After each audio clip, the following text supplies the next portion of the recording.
Spine surgery को लेकर बहुत सारा कंफ्यूजन होता है पेशेंट के साथ कि अगर पेशेंट कह रहा है कि मेरे अपर लिम्ब में वीकनेस है या मेरे हाथ में कमजोरी है, तो सर आप स्पाइन का क्यों ऑपरेशन कर रहे हो, गर्दन का क्यों ऑपरेशन कर रहे हो, या फिर मेरे लोअर लिम्ब में वीकनेस है, नमनेस हो रही है या फिर करंट जैसे फीचर्स आ रहे हैं और मेरी कमर में कोई दर्द नहीं है, और या फिर पैर मोड़ने में परेशानी हो रही है, पैरों में बहुत दर्द हो रहा है, तो आप स्पाइन का क्यों ऑपरेशन कर रहे हो। ये बिल्कुल वैसे ही है जैसे लाइट का एक बल्ब होता है और उसका स्विच जो है ना वो बोर्ड पे होता है, वैसे ही स्पाइन में जितनी भी नर्व्स होती हैं वो स्पाइनल कॉर्ड के थ्रू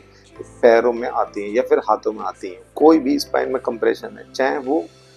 ट्यूमर हो या इन्फेक्शन हो, चाहे एज रिलेटेड स्पॉन्डिलाइसिस हो, तब अगर हम क्लिनिक को रिलेट करें कि वो उस नर्व के वजह से जो स्पाइन में दब रही है उसके वजह से वीकनेस है, तो हमें स्पाइन का ही ऑपरेशन करना पड़ेगा। अगर कोई लोकल नर्व इंजरी है, जैसे लोअर लिम्ब में कोई नर्व इंजरी हो गई, तब वहां पे ऑपरेशन करते हैं। लेकिन मोस्टली अगर कोई भी पेन जो स्पाइन से रेडिएट हो रहा है, इसे कहते हैं रिफर्ड पेन, या फिर सिर्फ पैरों में दर्द हो रहा है या सिर्फ वीकनेस हुई है, मोस्टली पेन भी होते हैं, लेकिन कभी कभी जैसे ट्यूमर है तो उसमें पेन नहीं होता पेशेंट को, लेकिन वीकनेस होने लगती है लिम्ब की। तो मोस्टली पेशेंट कहते हैं कि हमें वीकनेस है लिम्ब की, सर आप ऑपरेशन कर रहे हैं रीढ़ की हड्डी का, तो मोस्टली हमको कोरिलेट करना पड़ता है कि हाँ ये उसी की वजह से वीकनेस हो रही है, तो और ऑपरेशन करने के बाद ऐसे पेशेंट इंप्रूव हो जाते हैं। मिस ये होते हैं कि पेशेंट जो कहता है कि सर स्पाइन का ऑपरेशन करवाया था, उस पेशेंट ने कराया था तो ऐसा हो गया, इन्फेक्शन या फिर रीसर्जरी के चांसेस रहते हैं, लेकिन most of the patient improve हो जाते हैं।